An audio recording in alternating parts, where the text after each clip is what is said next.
in a genre where there's really only one competitor, it's hard to expect them to put in any effort on a year-to-year basis. And up until this year, WWE 2K has sat high and alone in their castle of complacency.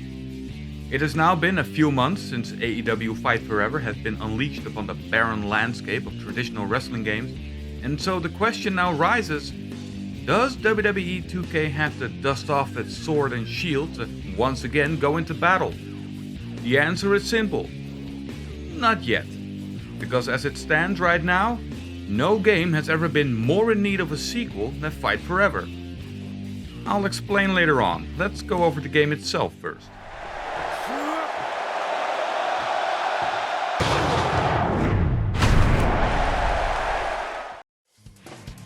We'll start off with the graphics.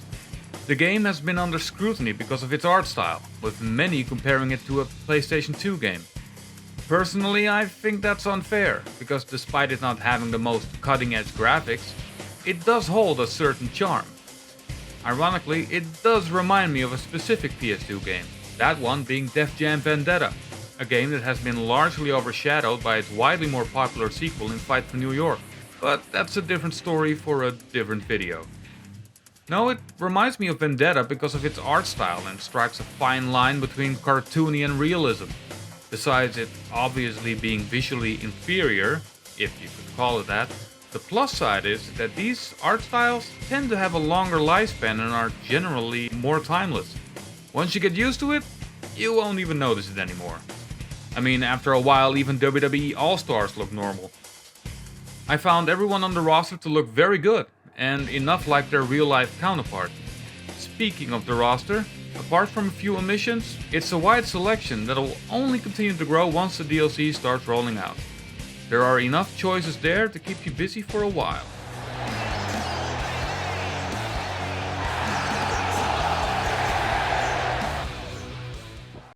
So the graphics aren't a problem, at least for me. So how does gameplay fare? This is a mixed bag. As most of you know, they took a lot of inspiration from the Mount Rushmore of wrestling games. Two of them being Here Comes the Pain and No Mercy, but mostly the latter. All the controls are simple enough to grasp.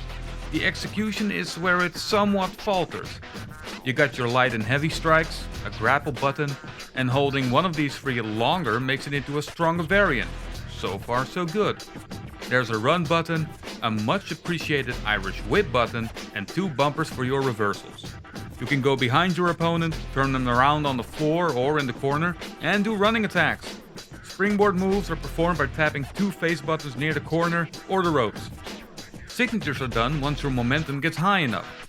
And you can seemingly do these as much as you want until the invisible timer runs out, you get hit, or perform a taunt which gets you into special mode. Do the finisher from any of the up to 5 set positions, very much appreciated as well, and go for the pin using the left bumper. All of this is fine. Well, apart from tapping the D-pad for a signature that has you move your left thumb away from the analog stick, which takes some getting used to as it feels a little unnatural. A cool thing they added is setting up finishers automatically. If, for instance, you have a wrestler that has a finisher in a seated position, performing your finisher from a standing hold will automatically perform a snapmare and execute the move. For new players, this is a great addition. And especially since performing these yourself is a bit difficult because walking around your opponent and executing these moves sometimes takes too long, giving your opponent enough time to get up. But with the automatic option, this solves this problem to an extent. No, the real problem, at least for me, is with the reversals. Now I've played most wrestling games during my lifetime, ranging from the first SmackDown on the PS1 and the Royal Rumble on the SNES, the Shut Your Mouth, Here Comes the Pain, the WrestleMania and Day of Reckoning games on the GameCube, the entire SDR series, All-Stars, the N64 Classics, the TNA Impact game, Fire Pro, even the Raw and WrestleMania games on the original Xbox. And this is honestly the first time where I barely seem to grasp the timing to counter or reverse anything the game throws at me. Now I've played it for more than 4 days, and if even I can seem to fully grasp the reversal system, I doubt someone new to the genre will either.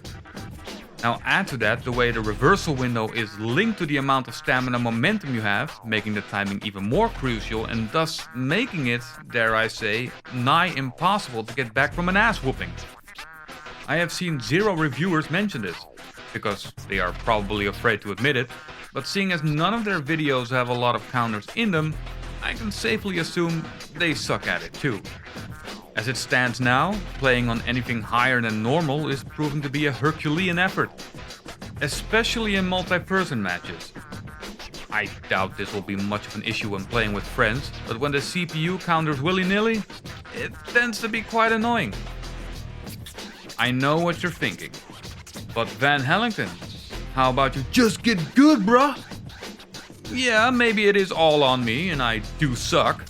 But if you could tell me in the comments how to properly do it, I would be more than thankful for it. While I was editing this, a patch has been released that supposedly improved this. So while I applaud this greatly, it doesn't remove the fact that this has been an issue for the better part of 4 months after release. But it still deserves mentioning. Once I've fetched another controller, I browse through the matches, which are displayed on the main menu screen. Very nice. You notice that there is a decent, albeit a little light, selection of match types. Not particularly mind-blowing, but for a first entry, it's enough.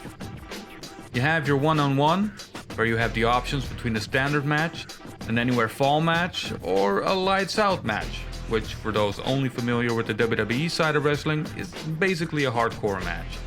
You've got 2-on-2, 3 and 4 ways, all with weapons, the Casino Battle Royale match with picture-in-picture, just bring it represent, a ladder match, and finally the exploding barbed wire death match, which is just as crazy as it sounds. Ropes and tables covered with razor-sharp barbed wire, and the timer counting down to an explosion, or a fizzle for comedic effect. This one was a joy to play and watch with all the blood and carnage and left a blasting impression. Nobody watching ever wanted that! It remains to be seen how long this will be entertaining once the novelty wears off, but it was fun every time I played it. The other matches on offer will definitely have a longer lifespan when it comes to competitiveness. I can happily confirm that with friends, they are an absolute blast and are guaranteed for a good time. With CPU, however, it severely lessens. They have a tendency to focus on you instead of each other. Matches are usually way too short as well, and usually range around the 3-minute mark, or faster if it's a singles match. It comes close to playing a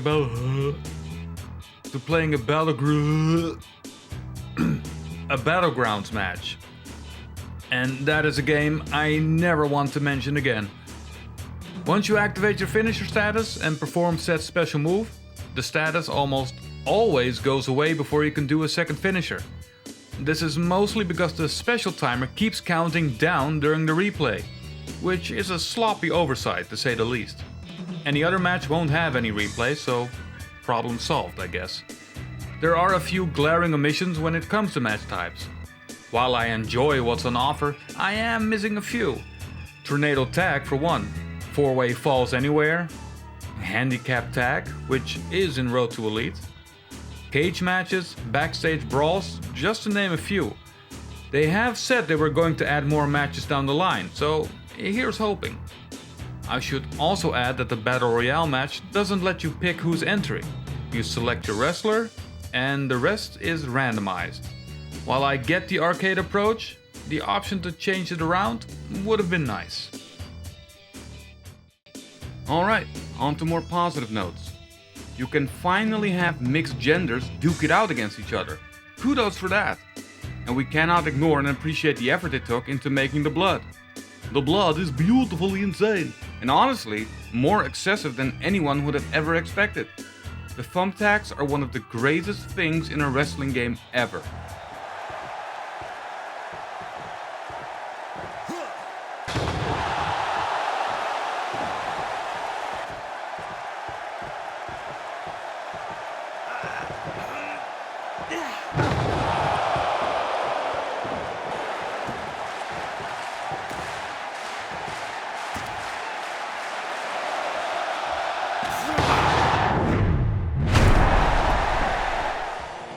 tables also explode gloriously, apart from the slightest touch causing it to fall down.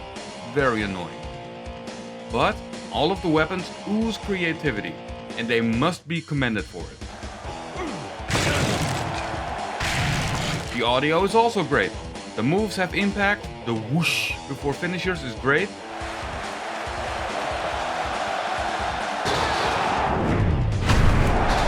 The chops have that rewarding sound Gunther would certainly approve of. There's in-match music, which has been absent from the genre for nearly 2 decades as far as I know.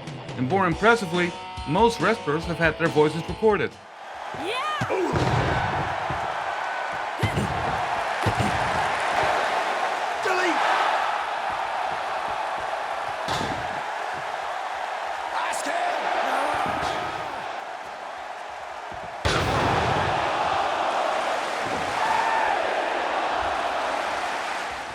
Grunting and shouting, which really adds to the authenticity.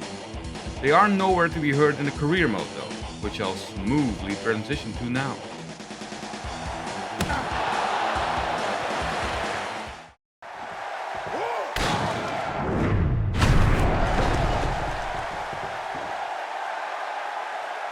One, two, three.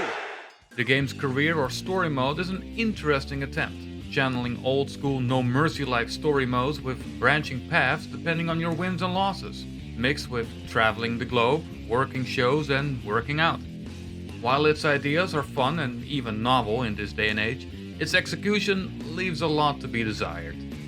When you pick your character, you get to choose their personality, which could be quite cool if it did indeed have important ramifications. But it doesn't, apart from changing some text responses. While you do get the occasional cutscene, which are quite fun, like the matches, they are way too short and offer little substance. Apart from a few handicap matches that they can't stop throwing in these games, seriously, stop that. The stories around these cutscenes are ridiculously short as well. You get 4 weeks and a pay-per-view, and in those few weeks you get some dialogue and written text, and the previously mentioned occasional cutscenes culminating in said pay-per-view. That's it. On to the next story. None of them are fleshed out. As a matter of fact, the first story has you win the tag titles and betray your partner mere seconds later. And I had my character's personality set to hero. Very unhero-like. While we're at it, might as well give good old JR a prize for the most unhyped commentator of the year award. The wait is over. You're watching All Elite Wrestling's Double or Nothing live from Las Vegas. Let's go to the ring for our high-stakes, Vegas-themed Casino Battle Royal match. The winner gets a AEW World Title shot. Come on, JR. You of all people should know what it's like to shout over an audience. Make an effort. I know he's no spring chicken, and I live in the past. Let me be. He was the best ever, damn it. Anywho, between matches you can have dinner to restore your stamina, go sightseeing to see yourself and usually another wrestler in front of a too low-res picture. The lighting is convincing though, which can result in extra matches that reward you with clips from the short history of AEW, which is quite cool for those unfamiliar with his lore. Finally, you participate in minigames set up by the Young Bucks. I don't know if it's just me, but this is a high Yakuza vibe for some reason. If you played those games, you'd probably understand what I mean. And of course, you can simply work out to gain points to increase your stats and add perks. There are quite a few, ranging from having abilities to do spring rope moves, to increasing damage, momentum buffs for doing specific moves, and moving around before the bell even rings. It's fun to build your newly created character in a specific way, but playing through the mode with an already existing character, however, seems pointless, as there is nothing you can add or upgrade. The points you have remaining are converted to AEW cash that you can use to buy items from the shop, OG style. Again, lovely throwback, but after a few hours of play, I already bought everything they had on offer. from superstars to creation items for characters and arenas. Which is another perfect segue to address another major issue with Fight Forever, the creation suite. Now, create an arena I had little expectations for, and on that front it didn't disappoint. It was basic, but that was understandable, especially since I didn't even know it was in the game to begin with. Welcome to Custom Wrestler Mode. You're just a couple of steps away from creating the new champion. No, the biggest disappointment was the bafflingly subpar Create a Wrestler mode. You've already heard it from other reviewers, and I must regrettably inform you that yes, it sucks. Big time. It's true. Don't make me say it again. For starters, 8 faces, non-customizable I should add. No scalers to adjust nose, eye, jaw or any other facial features, nothing, just a bunch of weird looking people. Now, if you had a litany of hairstyles and facial hair offerings, this wouldn't be that much of a problem. But no, 17 generic hairstyles and 8 facial coverage types. This is unacceptable for a creation mode in a wrestling game, and especially from a company that has defined and perfected customization for nearly 20 years.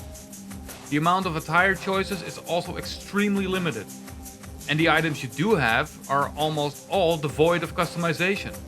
For example, in honor of my late friend that passed away recently, rest in peace Blaze, I decided to create him, as I have for every wrestling game since the early 2000s. Now, the brother showed up for gaming sessions in a suit, but it seems a little too much, even for him, to wrestle in said suit.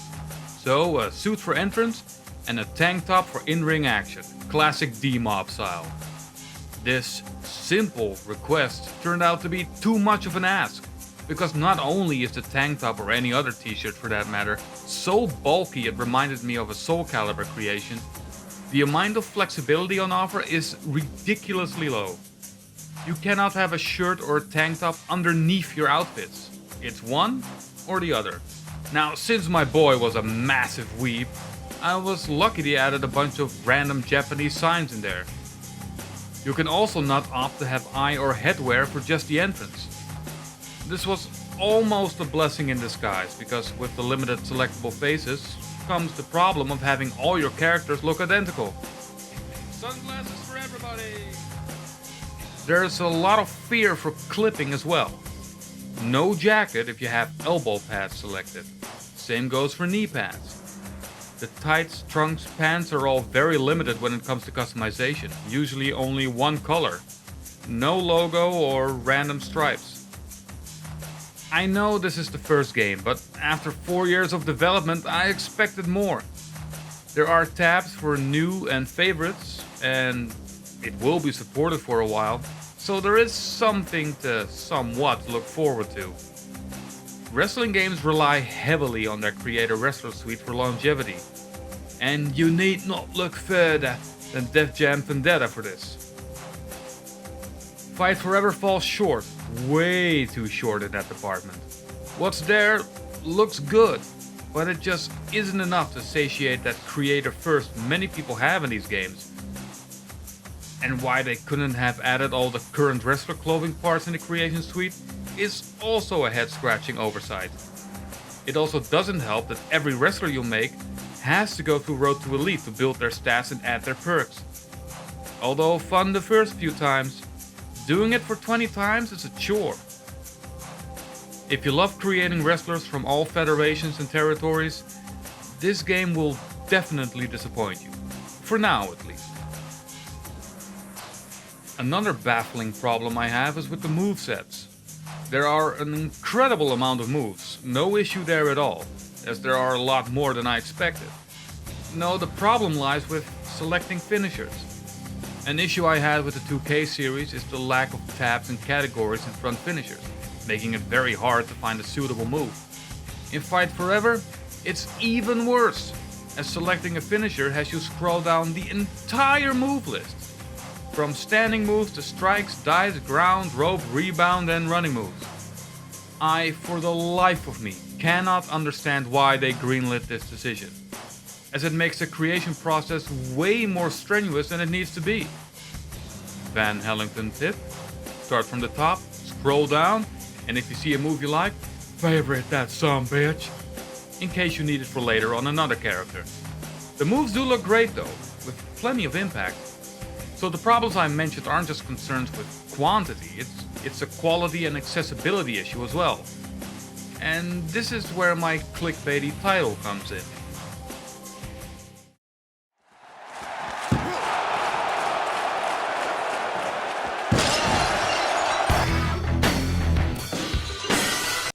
While there are still patches coming out, the fact remains that it's pretty much a dead game at this point, no matter how much they add to it.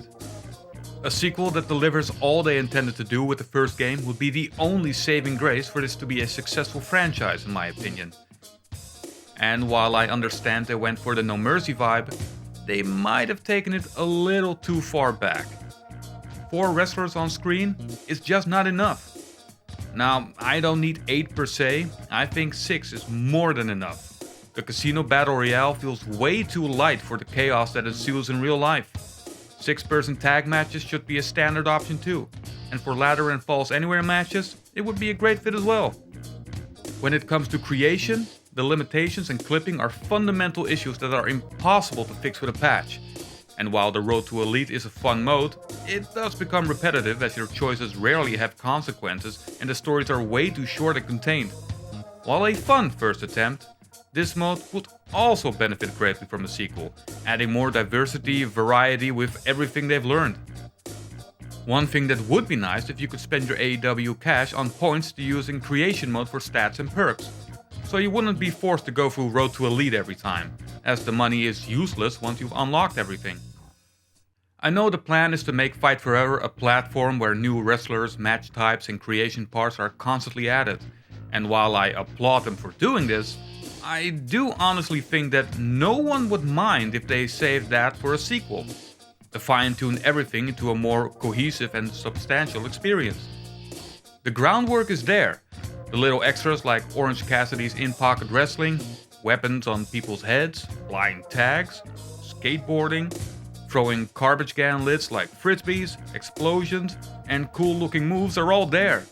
Fun is on the forefront, and they hit it out of the park. Right now, AEW Fight Forever is nowhere near a contender to claim the throne, just yet. The potential is there, and with the rumors of 2K releasing a remake/remaster with updated roster of Here Comes the Pain, the landscape of wrestling games is looking mighty bright indeed, with competition coming from every corner, hopefully turning this generation into a wrestling game renaissance. For Fight Forever to claim that coveted top spot, it comes a bit short. Like I said, it doesn't help that the game itself is basically dead now after only a few months, despite having launched a Stadium Stampede Battle Royale mode. I'm convinced that with a decent creation suite, this game would have had a lot more longevity as that extends the lifespan of a wrestling game well into the sequel.